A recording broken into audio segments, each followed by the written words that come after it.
Good afternoon, everyone. I propose we start. I think most of those who are interested in the talk are in the room. You got your coffee. I'm Roy Brouwer. I just started here as the new Executive Director of the Water Institute, and I'm very happy to welcome you all here to this first Water Talk of the new year, and to very briefly introduce to you Sharachchandra Lélé. I hope I pronounce your last name correctly. It has all these accents on top of it. Who's here for a month as part of the RBC, Water Institute RBC Visiting Fellowship, and who's going to give the first Water Talk of the year. So, Sharat is from the Ashoka Trust for Research in Ecology and Environment, as you can read on the slide. It's a research institute. It's an interdisciplinary research institute, and Sharat is himself a very experienced interdisciplinary environmental scholar. I knew his name before I met him earlier this month. He's associate editor of one of the most important journals in my field, Ecological Economics. I heard that Larry Swatak and Kevin Böhmer met Sharat a year ago, approximately, at a workshop, and they were so impressed by Sharat's novel, out-of-the-box thinking that they decided to invite him as an RBC visiting fellow. So he's contributing in this month to the collaborative water program. And he's also been willing to give this talk and to share with us some of his experience in interdisciplinary research. And he's going to talk today about bridging multiple divides. I had the opportunity to look at his abstract, and besides the two usual suspects being bridging the gap between science and policy and bridging the gap between social and natural scientists, I believe Sharat is going to introduce yet another divide, which is going to be between donor demand for scientific research outcomes and societal demand for research outcomes. So much for this introduction. I'll come back to you after we had the discussion and make some more announcements of future talks organized by the Water Institute. And just to mention already that after the discussion, there will be an opportunity to meet with Sharat in the grad bar, where you can have an informal chat with some drinks afterwards. So Sharat, the floor is to you. Thank you.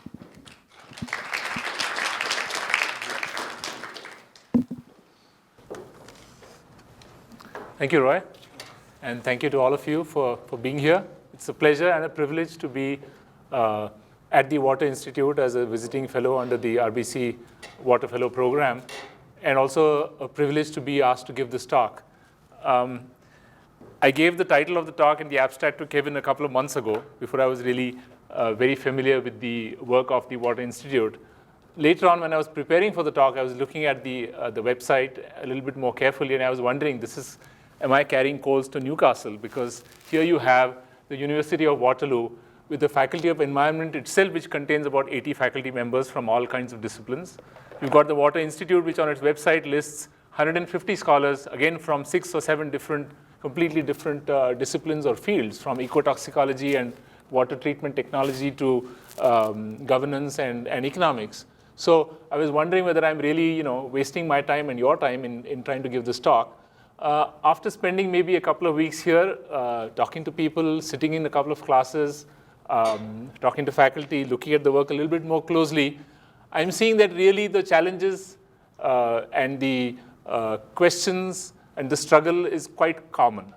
Although in my case, this is a water group of 6 faculty and an institute of 20 faculty members, I think it's interesting to see how the challenges we face are quite similar, and some of the solutions probably that we come up with are also not dissimilar.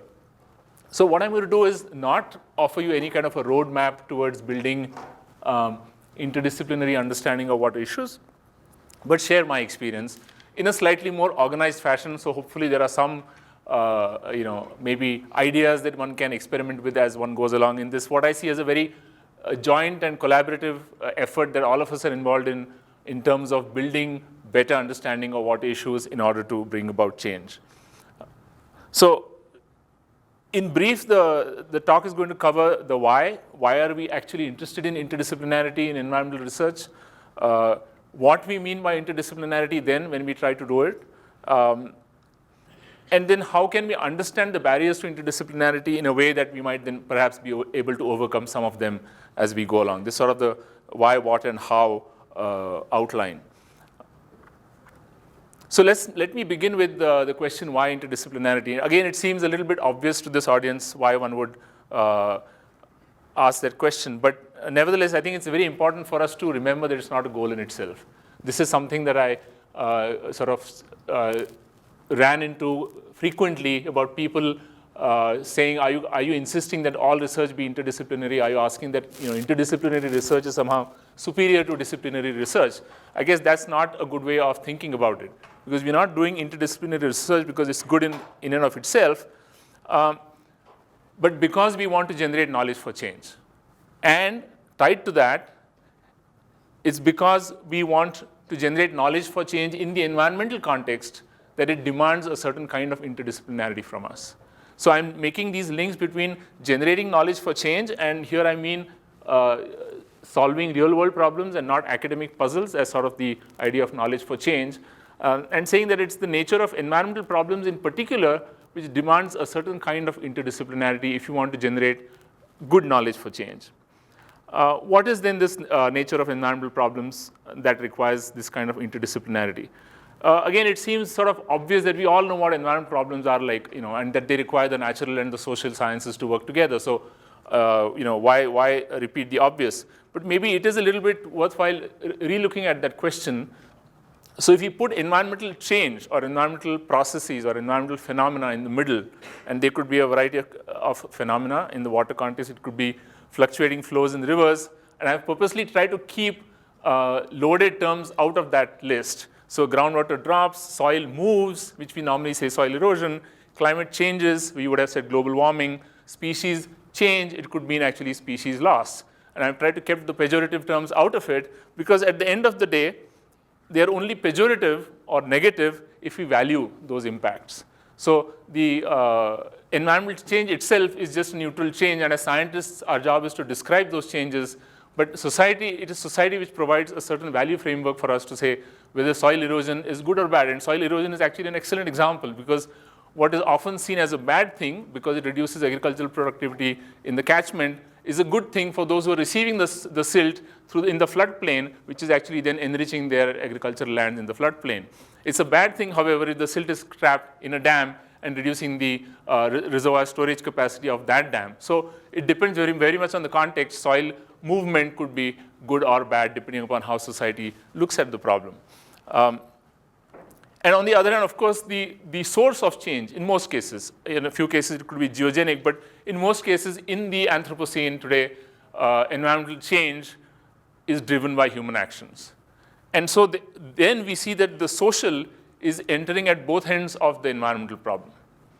In terms of how we actually value those changes, we see them as good or bad, we see them as a crisis or not, a crisis for whom. All these questions come at one end of the story, and at the other end of the story, obviously, is the more conventional notion of social drivers of environmental change and the need to understand them through a social science lens. What this implies then is that we need solutions. If you're going to solve or help solve or generate knowledge that can perhaps contribute to solving environmental problems, we need solutions based upon a comprehensive understanding of causality. So which means bridging the natural science and social science divide, which we have conventionally understood as interdisciplinarity in sort of the big sense, the big divide and the bridging of that big divide between the natural and the social sciences. And I'm using natural science as a shorthand for science and engineering. I'm using social sciences as a shorthand for a fairly diverse set of disciplines. Sometimes people would include the humanities in that list also, although I would put it in the second set of, the second part of the story, which is that the analysis must speak also to society, which means to societal values associated with the question of calling an environmental change an environmental problem. You would not call it a problem unless you care about it. And how you care about it, what makes you care about those particular changes, is the question of valuation or assessment of environmental problems in different ways. And also, if you want to bring about changes in the way society functions, then you have to be able to build bridges between those who care about these problems and the kind of analysis that you are doing. So again, crossing the academic policy divide, the academia action divide, and what many people have called that exercise as sort of the transdisciplinary effort, sort of paralleling or complementing the interdisciplinary effort within academia.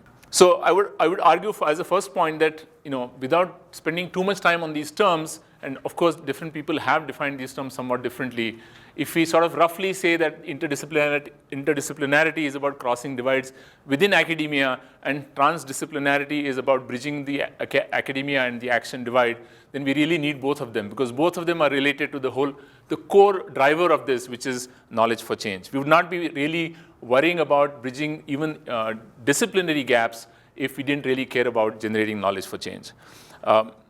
So the next question then is, what is this interdisciplinary, transdisciplinary exercise? It might be useful to start by clarifying what is the D, what is the discipline that creates the divide in the first place. How do these divides get created? Is there just one way in which we can understand those divides?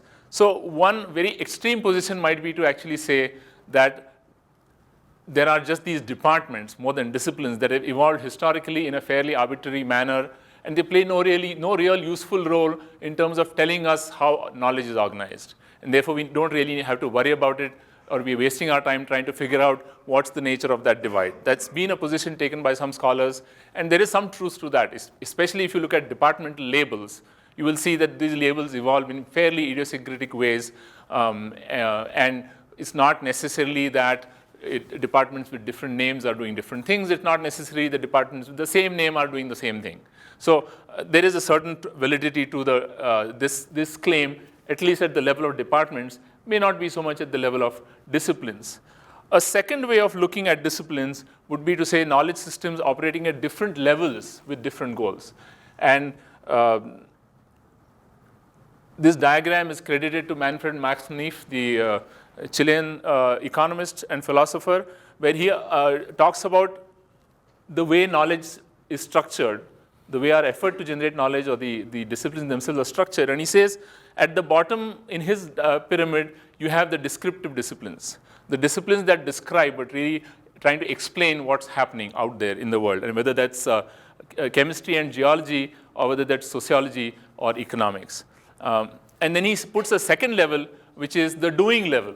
And he says at the level of doing, you already have interdisciplinarity. Engineers are combining knowledge from physics, chemistry, geology, and whatnot in order to generate something which is more than just what the scientists are doing. You've got the agronomists doing the same thing. You've got the foresters doing the same thing. You've got the industrialists also doing the same thing, essentially combining knowledge from different descriptive spheres of knowledge in order to do something with that knowledge, either to build something, to produce something, and so on. And then you've got a third level of knowledge, which is what he calls the normative level of knowledge, which is really about trying to decide at a societal level what we should or should not be doing. So that he calls that normative level. You've got planners, you've got designers, you've got policymakers, lawyers, and so on. And then he puts a fourth level, which is the philosophical level, where we're really questioning ourselves, how did we come about to decide on what to do? So sort of a philosophical level about what is it that we care about, why do we care about it, should we or should we not care about it, and in what way? So sort of looking at it from the question of value, ethics, and philosophy. So he organizes disciplines into these different levels where you can see the humanities are coming really in the top level, and the sort of descriptive science is coming here. You've got the engineering in between. The planning school sort of fits at the third tier. So that's his proposition in terms of understanding the relationship between discipline. And so he says actually the second and third tier and the fourth tier are already interdisciplinary because they are combining knowledge from the level below that. And each level therefore has different goals: description, doing, sort of planning or taking, whether we should do something or not, and then sort of looking at it in a more philosophical way, reflecting on why we are trying to do something. And then he describes transdisciplinarity as a bridging across levels. So whereas the interdisciplinarity is happening at each level, when you cut across all levels, he's saying that's actually transdisciplinary thinking. I found this very useful at one level. Of course, we can always disagree with some of the details, but There is a further layer that I would like to add to this, which is that most of us are familiar with the descriptive disciplines and perhaps with the tier above that. And in those disciplines, the differences between disciplines are not just in terms of subject matter, foci. The focus of, let's say, physics is to look at certain processes, and of chemistry to look at some other processes, and they're all sitting nicely side by side the way Max Neef has drawn in the diagram. That's not necessarily how disciplines function in the real world. So another way of looking at those disciplinary differences would be not just difference in foci, but also in their epistemologies, their methods, and the concerns that drive those disciplines. In some sense, the values and the ethics that are sitting on the top of Max Neef's pyramid actually percolate down into every level, including, which is something which scientists typically don't like to acknowledge, including the level of description. The fact that there are values embedded in our descriptions of reality itself. So if one looks at the descriptive disciplinary level, you'll find that they are differentiated in a variety of ways. Now, the natural scientists typically think of their disciplines as islands of knowledge about different things in a sea of ignorance. So if there's a sea of ignorance that we're all trying to push back, each of us is sitting on an island doing the job of pushing back, eventually all these islands will merge as the sea has been completely pushed back all the way. And so there's no real tension between different disciplines. They are just different islands, and they're all heading towards each other into some unified theory of knowledge or theory of the world. This is a view that you will find natural scientists to some extent subscribing to this idea. And this is also the way Max Neef has described the lowermost tier as essentially very comfortably sitting side by side, doing just different, on different islands. A slightly different way of looking at disciplines, which applies to both the natural and the social sciences, is understandings of emergent properties at different scales. And for instance, within biology, those who work at the genetic level and at the sort of large organism level or at the ecological sort of ecosystem level will agree that these are emergent properties of the same thing, the biological system, being looked at different scales. In the social sciences, for example, Ram Guha argued that if you look at anthropology, sociology, and political science, they have this similar kind of relationship. You're looking at people, but you're looking at people either at the individual level or the household level, the community level, and sort of the level of the nation state. That might be one way of looking at different emergent properties that arise at different scales, and different disciplines looking at those scales, at those properties or those phenomena. A more sort of extreme or position might be that these are modes of knowledge gathering, which is just defined by method. So disciplines are different only by method, not by a focus, not by a particular theory, for instance. And finally, you might have self-consistent and competing perspectives. You might say disciplines are really one way of looking at reality. And it doesn't speak to the other way of looking at reality at all. They're just like completely different perspectives on the same reality. So rather than islands that describe different parts of reality, you're talking about vantage points which are looking down upon the same phenomenon, but in it from a different direction. And there's no way of really reconciling those views. They're just different ways of looking at the problem. If one acknowledges that these might be different ways of understanding how disciplines operate or differentiate themselves, it gives us some pointers to the challenges or the conditions under which interdisciplinarity is easy or difficult.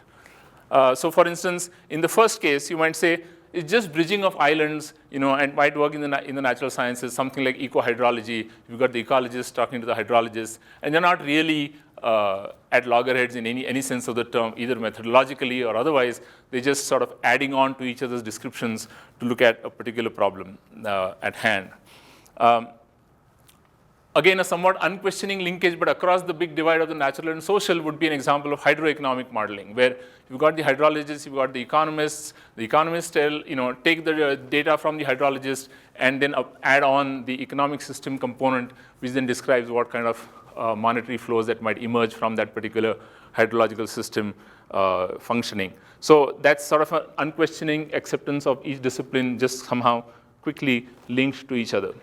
A more complicated phenomenon would be where there is an interrogation of the other, because there is actually an overlap in the domains. They're overlapping, and therefore you're questioning what the other discipline is doing and trying to dissolve separations. And you have, for instance, now a group which says they are socio-hydrologists, and there's a network of socio-hydrology which has members from across the world in many ways.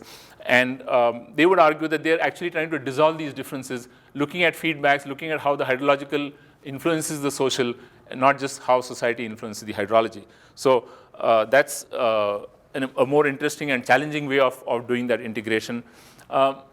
Economists have traditionally done it in a different way. They've poached others' methods. So economists poach the methods of anthropologists and call it economic anthropology. And then you're just saying, well, the difference was of methods. Now we have taken your methods. You are still doing economics. We're just using your method. So that's another way of maybe bridging disciplines. The bigger challenge, I guess, comes when things are irreconcilable. If two disciplines are offering two very different perspectives on how, let us say, society functions, then how do you reconcile those irreconcilable ideas? And sort of the big battle in the social sciences between the structure and the agency folks really reflects this almost what I have called in some of my writing the bigger divide. If the divide between the natural and the social is the big divide that C.P. Snow was referring to, then the divide within the social sciences is actually a bigger divide, because unlike the natural and the social scientists, where at least they are not claiming to talk about the same phenomenon. In one case, they're talking about the natural processes, and in one case, social processes. The social scientists are describing the same phenomenon. And so they're really battling for turf. They're really competing for space, because it is my explanation over yours rather than my explanation complementing your explanation. And so that divide is really a bigger one within the cleavage. And one of the sources of the cleavage is your position on whether you're a structuralist or whether, like, for example, an economist, you believe that people have agency and people are making fairly autonomous decisions on their own. And then finally, the question of values. And so if in this whole process you are focusing on clarifying societal values and bringing in knowledge which is outside academia, for instance, linking academic understanding to action, all these activities then don't even fit into this question of interdisciplinarity. They're really taking you into a transdisciplinary domain of linking with larger societal processes. So if we use this kind of a way of sort of understanding what are the different ways of doing interdisciplinary work, where they may or may not sort of operate or function, that takes us one step further to asking then, in order to make or enable interdisciplinary work, what would we need to do? So the first step would be for us to recognize some of the barriers or mismatches. And I've used a sort of a five-fold framework to describe these mismatches, starting with goals, values, theories, methods, and institutions. And the first four, you might say, in some sense, are at the level of the individual, but definitely the last one is at the level of how we organize academia itself, and not something that individuals can redress on their own. So what I'm arguing is that if you want to enable interdisciplinary work, you need to recognize why it doesn't happen on its own, or what barriers people face when they try to do interdisciplinary work, and these barriers may be of these 5 kinds. Let me quickly run through the first one. I suspect this is a barrier where I have probably less experience than many people in the room, because it is about the levels. It's about the descriptive, the doing, the planning, and how do we really make those levels work. So for example, scientists want to explain the problem, while engineers want to actually provide a technological solution, and planners want to make new regulations. So these are people who are operating at perhaps different time scales, trying to do different things, and therefore not necessarily on the same page when it comes to doing interdisciplinary work. One might argue, however, that some kind of a long-term engagement will address this issue. When you're constantly working as a group, you might be able to resolve these questions of timing and so on. You can't jump to technological solutions or to regulations without having understood the problem. So allow the scientists to do their initial part of description before you jump to some of the innovation and regulation. I could also argue that perhaps within academia now, as against planners who are sitting out there, or engineers who are actually sitting out there, within academia, where everybody's job at some level is the same, which seems to be today to publish papers, it seems that these differences might actually be less severe than one might have thought about earlier. So I'm going to not dwell a whole lot on this goal, but this problem of mismatched goals, maybe some of it will emerge in the discussion. The one that I'd like to focus on quite a bit is the issue of mismatched values and unrecognized values. We can't even recognize the mismatch if we don't acknowledge that our work is value loaded to begin with. So what is it that I'm talking about? What I'm saying here is that the outcomes of environmental processes are something that we worry about only if we value them. So let's take the example of water scarcity. How are different disciplines tending to describe the problem of water scarcity? And when I say describe, I mean characterize the problem, not its causes. And it's often hard to separate those two statements. Often in a statement about a problem, already you can see peeping out a claim about the cause and also perhaps a solution. So just trying to keep those a little bit separate. So you might say, somebody would say, there's not enough water in the tap. That's water scarcity. Somebody else might say, there's not enough clean water in the tap, or there's not clean enough water in the tap, depending upon how you look at it. Somebody might say there's not enough water for aquatic species. And I'm not actually giving you the disciplines that would say these different things. I'm sure you can guess which disciplines I'm referring to as we go along. Somebody might say the problem is of water not going to the most productive use. The water scarcity problem is really that the most productive use of water is not getting the water that it deserves. And somebody else might say there's not enough water for some people. The problem is really deprivation in certain areas, regions, communities, and not really an average problem of water scarcity. So you can already see that there are different disciplines that might characterize the problem in different ways. This is not to say that these are completely irreconcilable ways of characterizing the problem. And I think you might argue, for instance, that you could have all of this happening at the same time. But certainly, you would agree that the last three are a little bit more irreconcilable.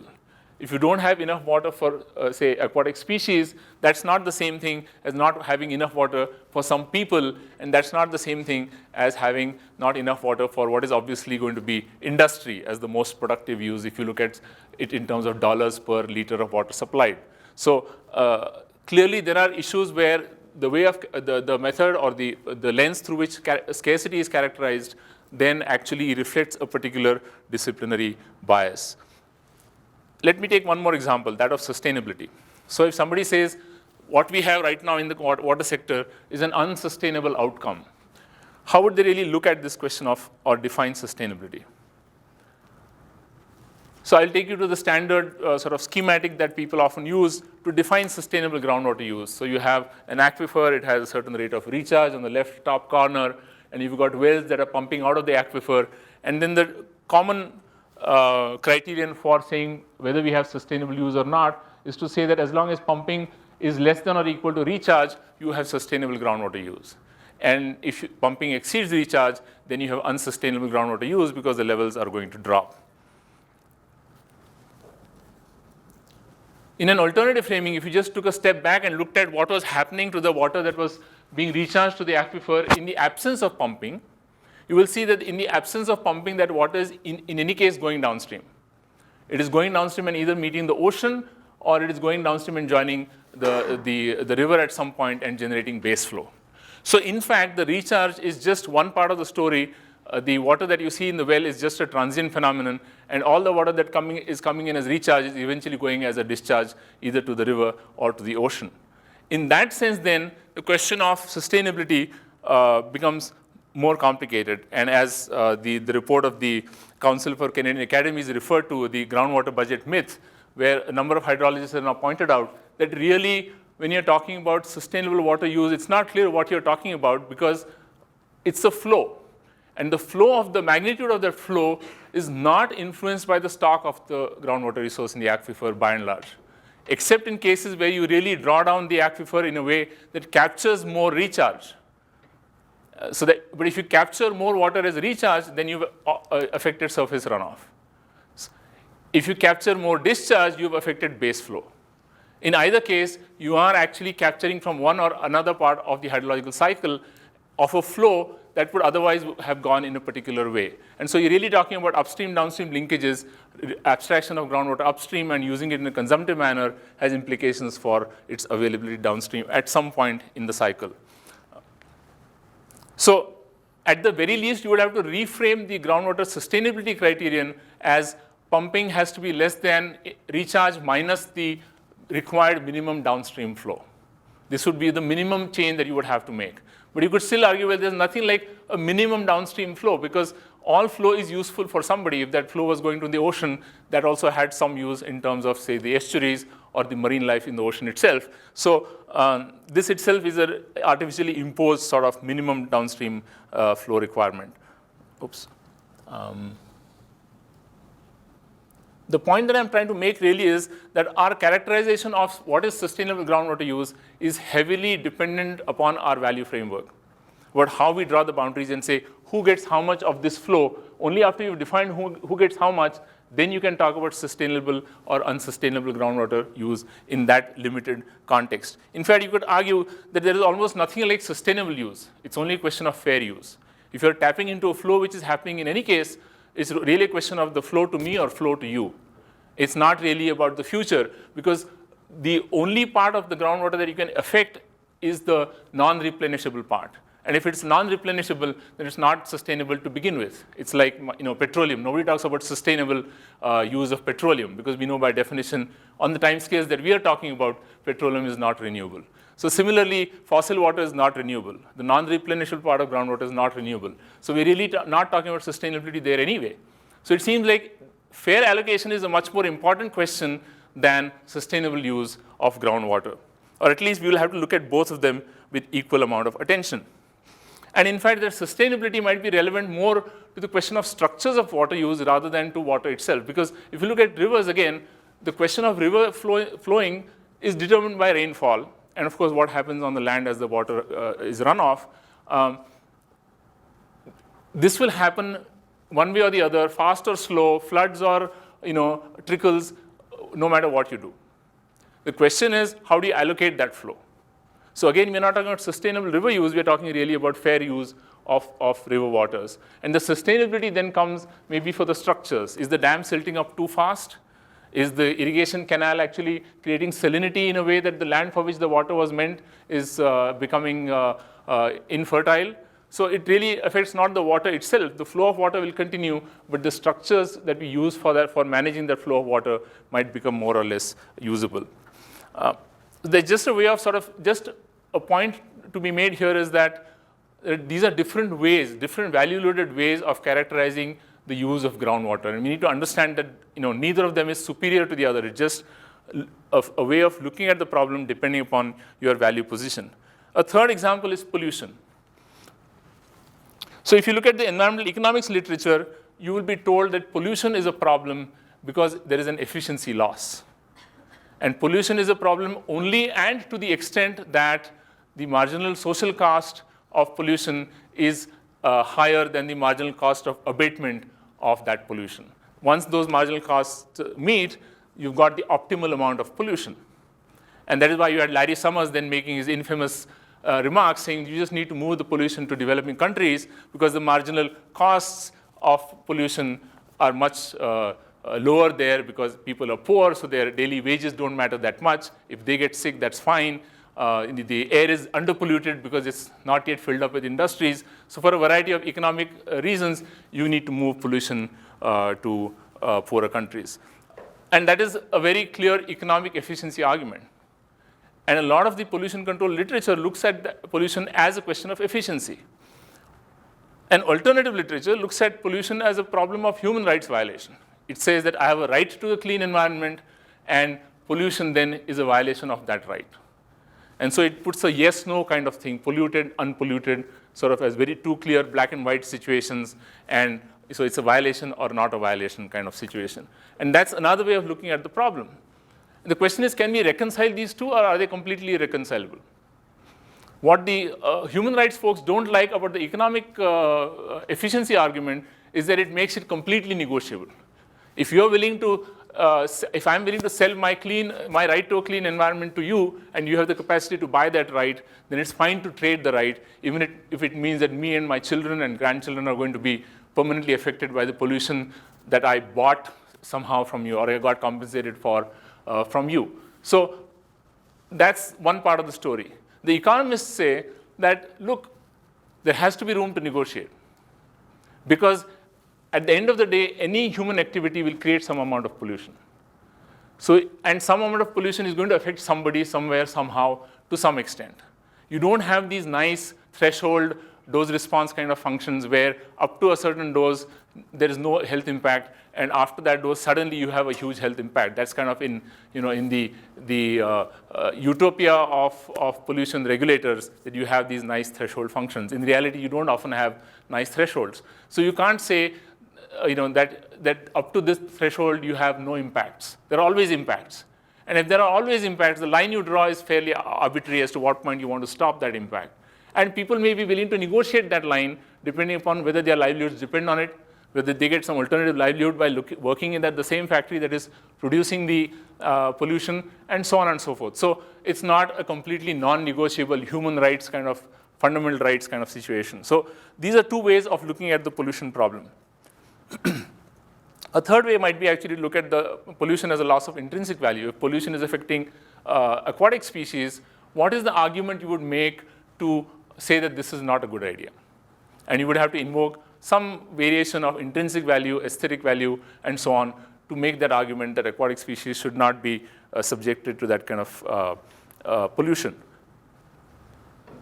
The bottom line for me is that the science that we do in an applied environmental context, whether it is water or any other resource, is really not a value-free science. And it cannot be a value-free science. We should not aspire to have value-free science. What we should be aspiring to is doing reflexive and multivalent science.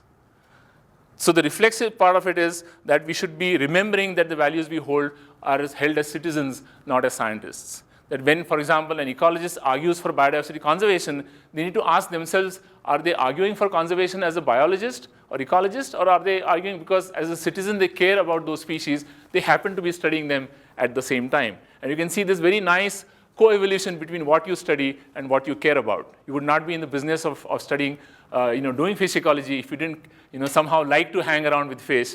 And if you like to hang around with fish, eventually you build up a liking for them, and you start championing their cause over other kinds of people or other kinds of situations. But we don't have to say that representations of reality will be value-free. All representations involve judgments about what is important and what can be ignored. And once we characterize something as important and ignore something as not so important, that is going to set up a certain value bias. So what we need to do then is being transparent about what values we impose in our representation of reality. But more importantly, that's my second suggestion, that we need to go beyond just that and be multivalent in an applied environmental context. We need to, for example, think of multiple things that people care about, that society cares about. Otherwise, it sets up this artificial battle between conservationists and dam builders. Conservationists are the good guys and the dam builders are the bad guys, or vice versa. Because the dam is providing water to somebody far away. The classic way, the problem in India, the Narmada Dam was characterized by the pro-dam lobby was, we are taking water to a region which is so parched that even 50 liters per capita per day is not possible. So we are really the good guys, because we are, these people dying there of thirst is somehow a human rights violation. If the rights of the people in the valley are violated, we will compensate them and get them out of the way. So we need to recognize that there are multiple values that society cares about: material well-being, non-material quality of life, ecological sustainability, intragenerational equity, and democratic process. And these are not really correlated all the time. There's no point in us always trying to show how an equitable system of managing a resource will necessarily be a sustainable system, or vice versa. There's no point in saying a democratic process will necessarily generate all of the above. They may or they may not. You may democratically decide to commit suicide, and then that's not a particularly good way of achieving all of these other things. So we cannot really get away from the value content of societal decisions. And what we need to keep them is to keep our focus on the fact that society cares about a lot of different reasonably important principles. and that we need to really allow space in our work for those values to be represented. The second point that I'd like to spend a few minutes on is the question of competing theories. So the first clash between disciplines in the applied environmental context seems to come from the fact that they value outcomes differently. Economists look at benefit cost analysis, engineers look at liters per capita per day, and somebody else is looking at some other way of valuing the outcome. But there is also a problem within the social sciences, particularly of competing theories of human behavior. And I'll again go back to the example of explaining water scarcity in this case. How would you explain that water scarcity? And you might have hydrologists who refer to, for instance, climate change and say, well, the reason why you see a decline in the stream flow is probably because of a changed climate, or it might be because of changes in land cover that is actually reducing the flow in the river, increasing evapotranspiration.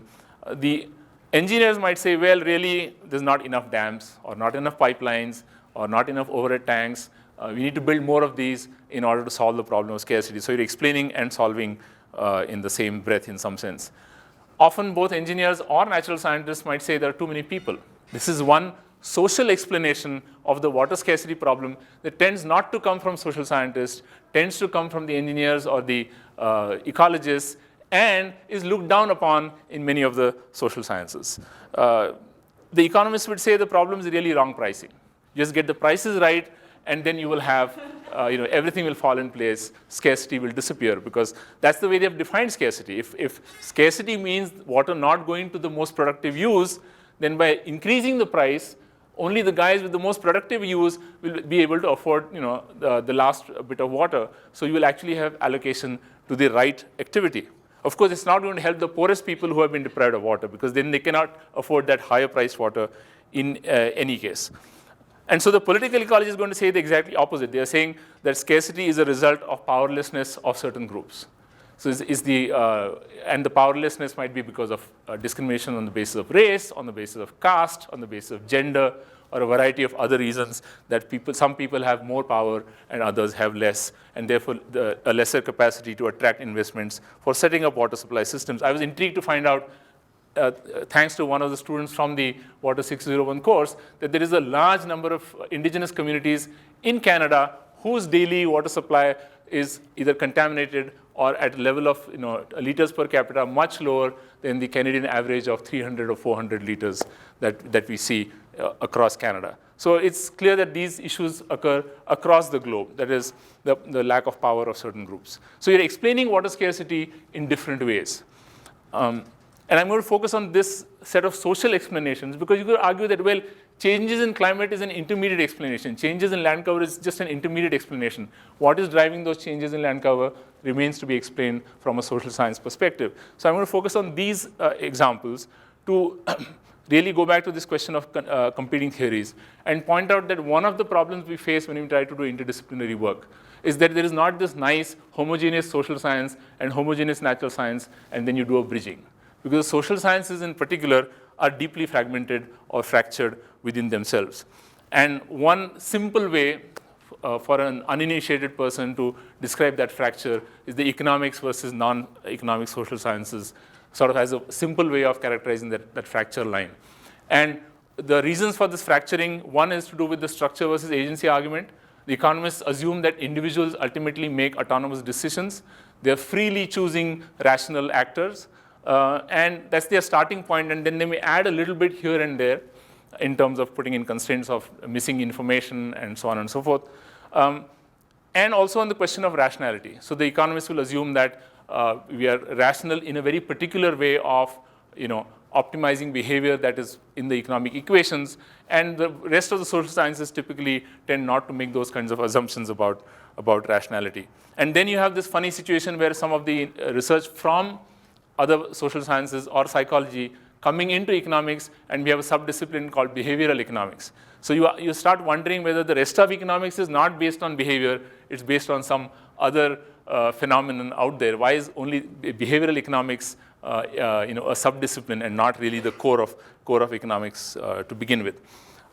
Another divide you have within the social sciences is a tendency to look down by the pure social sciences on the applied sciences, for example, organizational theory or psychology, you won't find them typically in the School of Social Sciences. They'll be relegated to the management school or some other kind of labels, because again, this thing of dirtying your hands with doing stuff rather than only describing. So you've got really a problem with the doing part of it. On the other hand, you can see why there is a little bit of a concern about the doing part, because who are the doers doing? In the management school, the doers are doing for the corporate sector. So you've got a question of applying knowledge for a very particular section of society for a very particular purpose of increasing profits, and not necessarily for a broader social purpose. So you can see the reason why there is suspicion and fear, but at the same time, the divides are not particularly helpful at the end of the day. The second reason of the divide is the understanding of power, and I'm thankful to Rob Dillow for pointing me to the definition of power that Luke's has provided, which is A exercises power over B when A affects B in a manner contrary to B's interests. And this is really the key, I think, key source of a divide in the social sciences, which is very, very deep. All the people that I've talked to, economists who have become ecological economists, economists who have become institutional economists, classical institutionalists, political scientists, when they hit this definition, they are stuck.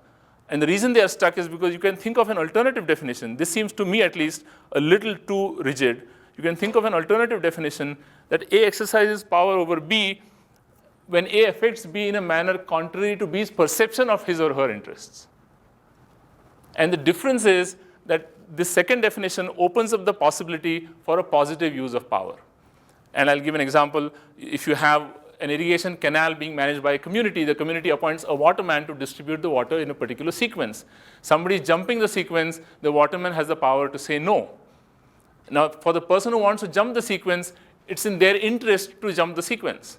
The waterman has the power to say no, the waterman is exercising that power, but is that necessarily negative use of that power?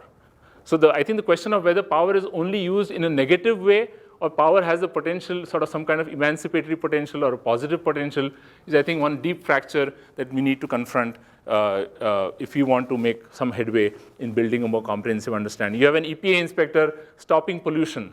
The EPA inspector has been given the power to stop pollution. Exercise of that power in and of itself is a good thing. It's when the inspector doesn't stop the pollution and instead takes a bribe, because he has the power to fine and uses that to extract the bribe, that's when you have a problem. So you could see power being exercised both ways, not necessarily only in the first sense of contrary to B's interests. It could be contrary to B's perceived interests or interests which are subsumed under a larger societal interest. So I think that's really important for us to look for ways. This is my sort of, what, if I may say, a very primitive way of trying to bridge that divide that is created by the notion of power. How does power operate in society? Is it always a negative thing which creates inequities and unfair outcomes, or is there also a positive potential in the use of power? And the third point, which was, if you remember, I said that when engineers like myself, I'm a strayed engineer in some sense, invoke things like population as a possible source of environmental problems, social scientists tend to be very dismissive of those kinds of explanations. They say population growth, you're forgetting all the social structures that are there. And that's true. There are many social structures and ways in which societies have internalized the increase in the demand from a growing population. But there are also situations in which that sheer demand leads to the collapse of those particular arrangements. Technological change. Again, we don't have a very good way of grasping or understanding technological change. Either we are very suspicious of it, or we are very celebratory of technological change. The engineers are very celebratory, and many social scientists are very suspicious, and because technology is a form of power again. So then we again stuck in this divide. Where do we go with that? I'm going to breeze through this particular slide. The divides, because of epistemology and methods, the debates are not really about qualitative and quantitative methods anymore. The real debate is about knowability, general versus particular. Can we really understand the larger phenomenon by looking at a subset? If I study one village, can I extrapolate to the whole state? Or can I extrapolate, not even extrapolate to the next village? And can I therefore say anything in terms of policy prescriptions or prescriptions for action, or can I not? And there's a big divide over how extrapolatable or generalizable our knowledge can be in these complicated systems. And I think, to me, the solution is, if you link it back to action, you have to confront the limits of your knowledge, but also go beyond that. You have to keep saying, well, maybe I have something which applies to at least the next village, if not to the whole state or the country. You certainly don't want a situation. We were reading a paper the other day on ecosystem services in the Niger Delta. And so the Delta population is some 23 million people, and the sample survey is 600 households, and from the 600 households, it's been extrapolated to 23 million people. So that's the kind of extrapolate to estimate the ecosystem services provided by the delta. So maybe we don't want to go that far, but at the same time, we have to do some extrapolation. Otherwise, we are stuck in just that one village that we are studying. There are also many practical issues in terms of linking the work of an ecologist or a hydrologist to the work of a social scientist in terms of matchings of scales and variables, the need to nest. Sometimes the social sample is smaller than the catchment. Sometimes the catchment is subjected to much larger forces operating at a macroeconomic level. So you've got to look at it in a multiplicity of scales. And finally, institutional barriers. I think it's really important for us to understand how academia creates barriers for interdisciplinary work, both in the training and in the research section of academia. For instance, the first barrier is the privileging of certain disciplines over the other. And I will stick my neck out and say privileging of the natural sciences and engineering over the social sciences, privileging of quantitative analysis over qualitative analysis, for somehow saying that if you put it in numbers, then you're superior to those who do not, privileging disciplinary thinking. That in itself, saying that you need to speak to your discipline. You need to be publishing in your discipline's journals. If you publish in some policy-oriented journal, well, that's not really going to be counted for tenure or promotion. And so that brings us to the incentive structures, which are set up against knowledge for change. I think they are set up against interdisciplinarity because they are set up against knowledge for change. For example, you have lesser, just a very small example, lesser credit for multi-authored papers. You're one of 5 authors. That's not really seen as good as if you are the sole author of the paper, the first author of the paper, although you might be doing a team project for a number of years. More importantly, I think if you want to generate knowledge for change, we have to see that academia doesn't give us serious credit for public engagement. Public engagement of taking your research into the public domain is put in the same box as service within academia in terms of serving on committees. I think those are two very different kinds of activities. But whenever I talk to people and try to look at what criteria are used, it's all in the same box, service. But this is really not service. Public engagement is actually the fundamental job of research, I would say, in the applied environmental domain.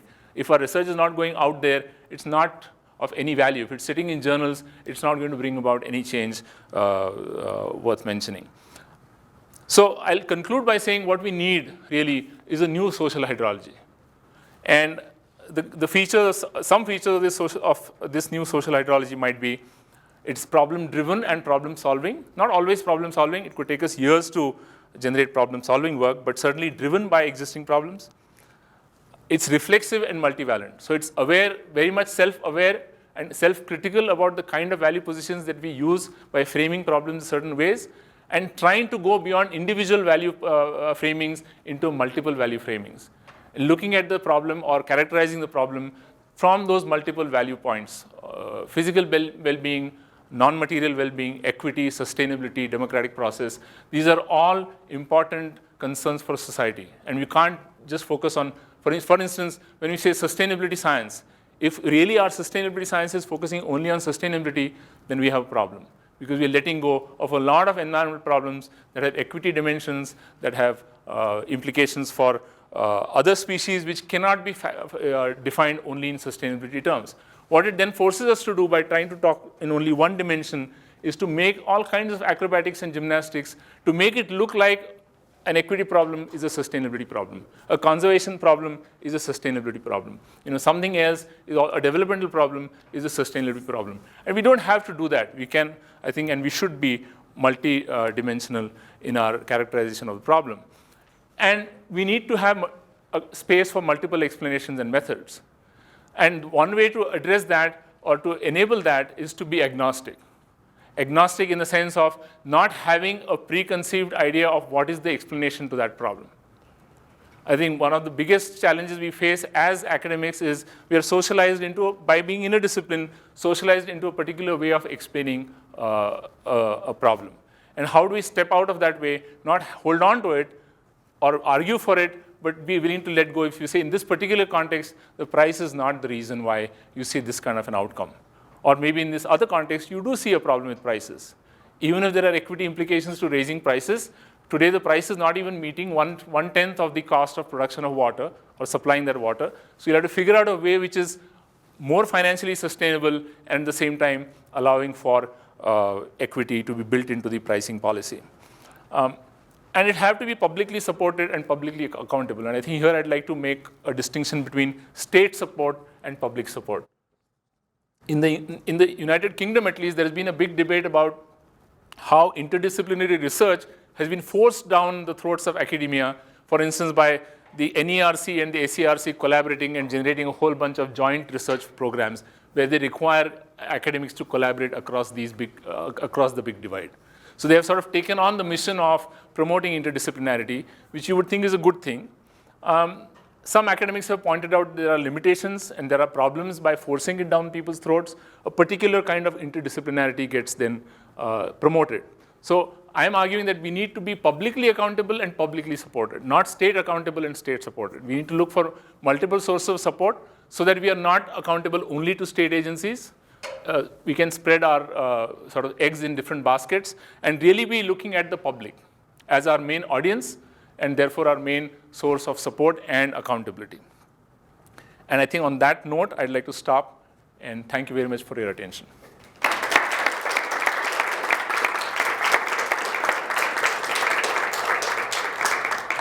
Thank you very much, Sharad, for this insightful presentation. So we have half an hour left for questions, comments. Can I give anyone the floor for the first question? Rob. John, I really enjoyed your talk. What I'm wondering, though, is are you optimistic or are you pessimistic about the ability to change towards what you've mapped out here? Because there do seem to be so many drivers and incentives to keep doing what we're already doing. Mm-hmm. Well, I would say that the fact that we've got 150 people listed under the Water Institute and 80 in the Faculty of Environment is a positive sign. Whether is this working? Yes. Yeah. Whether we are able to make those next few steps remains to be seen. But let's put it differently. You cannot afford to be not optimistic because the problems are humongous and we have to be able to tackle them. If it doesn't happen within academia, it will happen outside, I think. I mean, one of the reasons why, for example, A3 exists is a reflection of the fact that within conventional academia, there was no support for doing interdisciplinary environmental research in India. And so we've had to create a separate research institute. There was no other reason why we had to exist. So people will create those mechanisms. Maybe they are second best. It would be great if we were inside a university, but that's fine. Maybe in some ways it's good that we are not, because then we are not trapped in those conventional ways of thinking. So I'm optimistic. I guess the old saying is that the world has problems and universities have departments. Right. Do you think it would be fair to say that time is another barrier to interdisciplinary and transdisciplinary studies, in the sense that fostering these sort of attitudes at the beginning of your career as a scientist is really valuable, but you also operate within pretty small time frames during graduate school and postdoctorate work, and that working interdisciplinarily and transdisciplinary becomes sort of the privilege of those who have the time and the position to really get involved in that kind of work, because it takes more time to work with more people. That's why I took 6.5 years on my PhD. Because I was trying to learn ecology from scratch and learn household economics from scratch. So yes, I think that's definitely the case. I think we need to create more space, more time. Even research project funding, I think on a 3-year cycle is a problem, because by the time you figure out what is the problem, half of the time is gone. And then you start thinking about how to tackle the bits and pieces in terms of research. So absolutely, I think we need to change the time frames on which we operate. Can I add to that? So I had a look at your website, your institute website, and you actually seem to have designed your research institute, but maybe also your teaching program around this whole concept of knowledge for change. Mm-hmm. Could you explain a little bit more about how that structure looks like? So what we have done, at least for the PhD program, is we have said that it's a PhD program in conservation science and sustainability studies. It's an interdisciplinary program. We want the students to go out having, in an ideal world, done a dissertation that straddles both the social and the natural.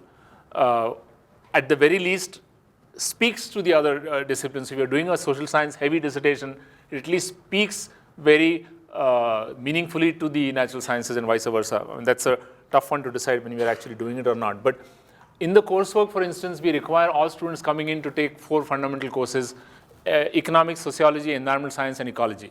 And these are mandatory unless you can prove you can waive at best one of those 4 if you have a prior master's in that area. And then in the second semester, we have interdisciplinary a course on methods, which has both the natural and social science methods sections. And we have a course on doing interdisciplinary environmental research. So some of these ideas about the bridging, why we need to bridge, and then examples of bridging. So what we do in the second half of that course is take PhD-sized or bigger examples of research actually produced, which to us qualifies as good examples of interdisciplinary work, and take the students through each of them as a case study to understand what the person did, how they delimited the problem given that it's so difficult to do interdisciplinary work in the first place, what assumptions they had to make, how they bounded the problem, what particular social science discipline they used, what did they drop, and so on. And how did they link the social to the natural, what variables were used, what scales. So that's kind of how we do the teaching. When you have a multivalent problem like this, and you've got your multiple nonlinear attributes, how can you possibly come up with a model that satisfies everybody and then approach optimization of that model? Yeah, I think that would be too ambitious to talk about optimization. I think it would be, we would be lucky if we get some sort of first cut understanding, right? So that's one of the reasons why a lot of people have talked about adaptive management, saying what you might get in the first round is just a preliminary understanding. You pinpoint a couple of drivers of change, you maybe work on them in the policy arena, and then you come back and you find that maybe it's not quite responding the way you thought it might be responding. And so you keep refining or changing, adapting the model. Unfortunately, adaptive management is easy to theorize about, but at least for us in the Indian context, it's been very hard to even make that first step, which is taking your knowledge to somebody who can act on it. In many contexts, we call our bureaucrats knowledge proof. They're not particularly receptive to knowledge. So we have to just keep working at it. I don't think we have any sort of final solutions, but I think we can do a reasonable job of some first cut analysis. To give you an example from the basin that we are working in right now, we looked at the question of declining flows and the common knowledge or the conventional understanding of why those flows were declining. So we talked to farmers, policymakers, and scientists, and we pooled together the possible explanations. So one was climate, which was declining rainfall, increasing temperatures. Then we had planting of eucalyptus plantations in the upper catchment, leading to more uptake of water from the aquifer. Then we had groundwater pumping by irrigated agriculture, and finally obstruction of the flows due to various real estate developments. And so we said, fine, if these are the 5 possible hypotheses for explaining the declining the river, let's go and investigate all of them. You don't have to be hung up about which one might turn out to be true. And it turned out that the climate change hypothesis didn't apply. There has been no secular decline in rainfall, no secular trend in temperature, and really it came down to eucalyptus and groundwater pumping. So either pumping by trees or pumping by human beings drilling borewells to 800 feet. So now that's a very unpalatable truth. So the activist community is all hung up about obstructions.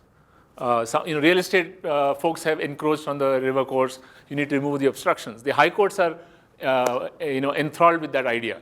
So the High Court has actually taken cognizance of the debate around this river and the depletion and said, the government needs to do A, B, and C based upon the wrong science.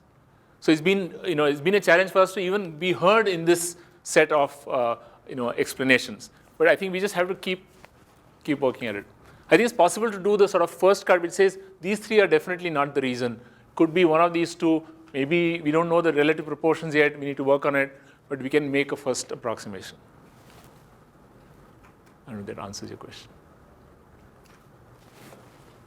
Is there a policy change either at the state level or federal level in India where they mandate that any kind of problem should be studied as a multidisciplinary or interdisciplinary problem with multiple stakeholders, officially drawn into the discussion.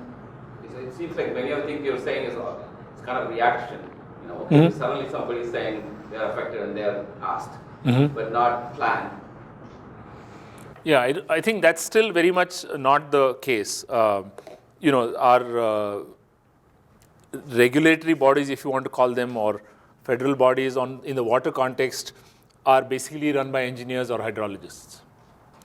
And they really do not have a multidisciplinary understanding of these problems because they don't have those people in those agencies. So we are quite a distance away from that. There's now an attempt to merge these two bodies, the groundwater body and the surface water body, into a single agency, but they're basically going to merge engineers and hydrologists, which might have their own battles, but it's not really going to give you the bigger understanding. Can I ask you a question about the public, the citizens' values that you were referring to? Can you elaborate a little bit more on that? How do you base decision making, or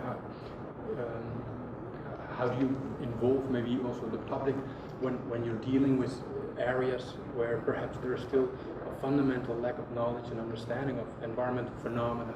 How could those values that then will have to be constructed somehow, because those values are not there because of lack of knowledge and information, how could those values properly inform sustainability decision making?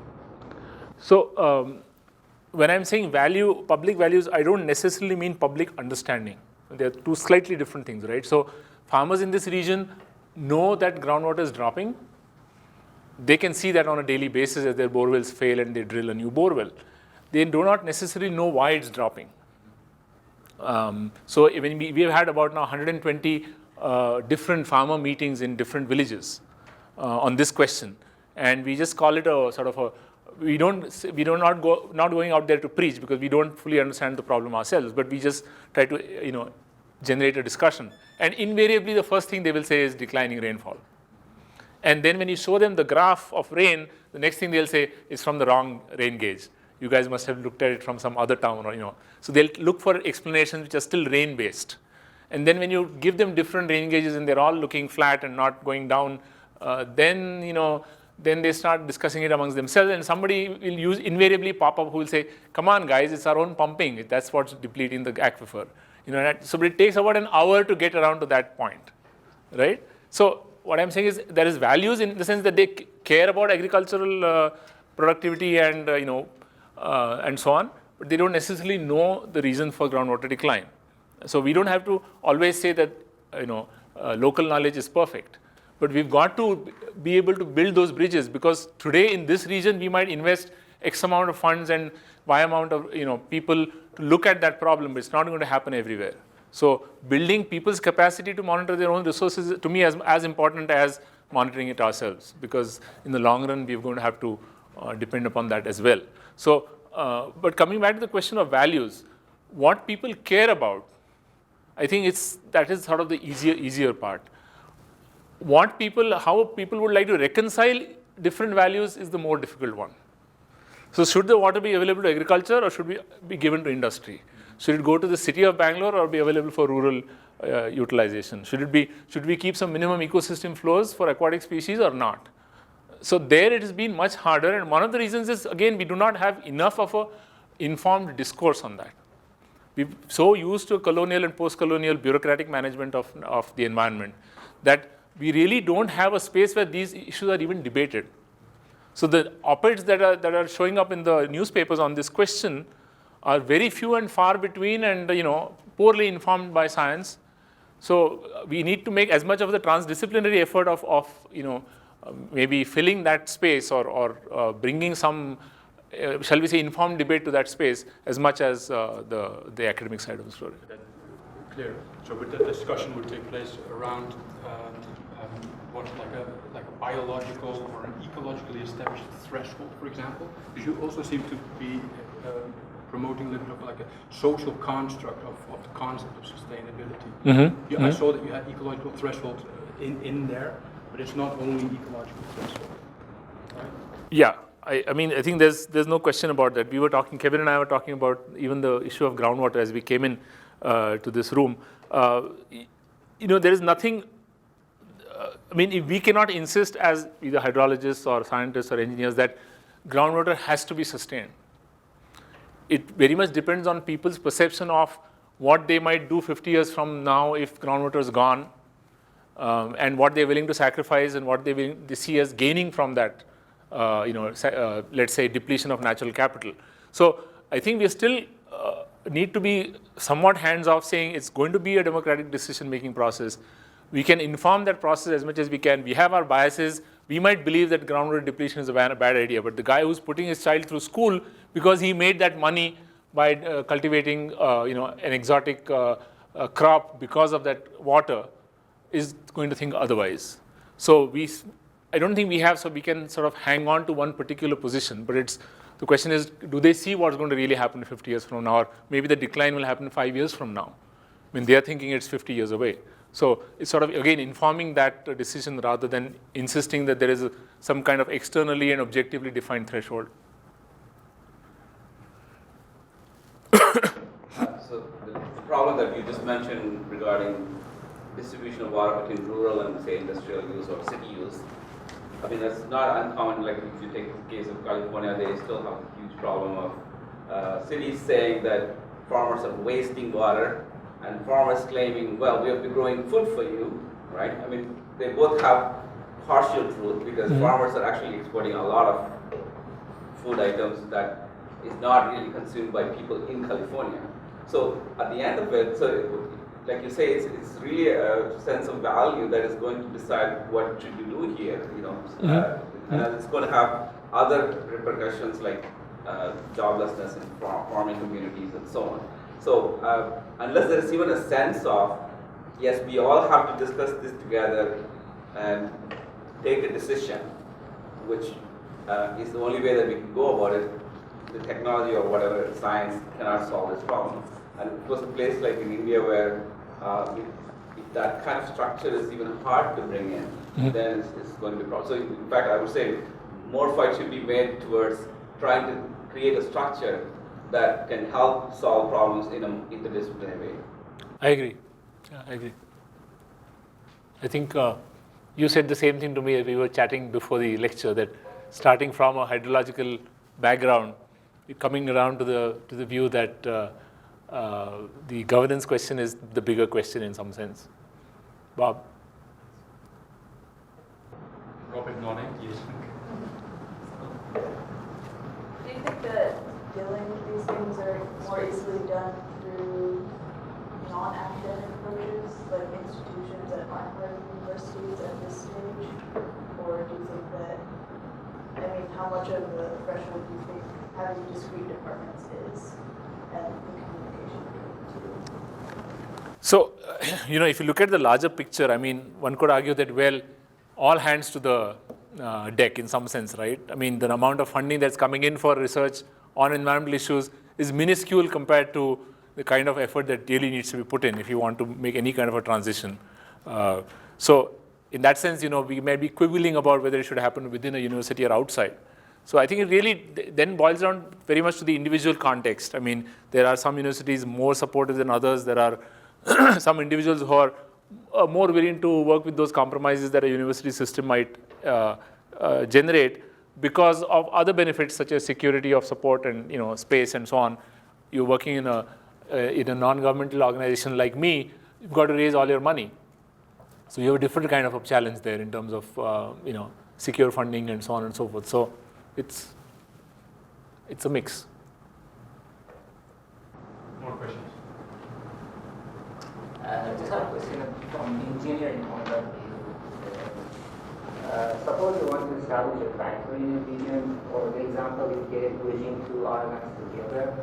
So what an engineer begins with is that to have environmental impact assessment before prepared. So it's basically the same concept you introduced here. So to have an environmental impact assessment before treatment, you have to involve and engage all the multidisciplinary disciplines together and you have to work with social scientists and economics and so on. So isn't that the answer to accelerate the concept you are just introduced here? Can't we have something like environmental impact assessment model for all projects or problems we want to solve? Or beyond that, the strategic environmental assessment also, you have to follow the same concept. Certainly a lot can be done by improving maybe the way we are doing our environmental assessments, and that's why you have in this university and elsewhere a lot of people working on life cycle assessment and so on and so forth, sort of doing assessment better in some sense. But assessment is only one part of the story, right? It's the right-hand side of that picture that I talked about environmental problems. It's not telling you anything about causality. It's just saying this particular outcome, how do we value it within energy terms, in terms of carbon produced, in terms of toxic waste generated, or something else, right? You can have multiple units for that assessment, or rupee terms. It still doesn't tell you anything about causality. And therefore, this also, how do you bring about a change? And in a sense, you can't do that at the level of an individual firm. At the level of the individual firm, that's about what you can do is, if you want to be setting up this unit, society demands a certain kind of an assessment, and if you pass the assessment, you are allowed to set up the unit, right? But we are talking here about the larger question of public policy, in the sense, at what scale of industrialization will be palatable in what sense, in terms of the groundwater impact or the pollution impact, the greenhouse gas impact, and so on and so forth. And why do we need this kind of industrial production? To meet whose needs? Not just how, what needs, but whose needs. I mean, all these questions of distribution are central to that whole issue. Like if in the case of Canada, you have communities that are still operating at 50 liters per capita or 70 liters per capita, when the rest of Canada is at 300 or 400, then you clearly have a different problem. It's not a problem of engineering per se, right? So for a different context, you're going to have different needs of intervention. It need not be always engineering, and in the engineering context also the direction of engineering innovation rather than just the production process itself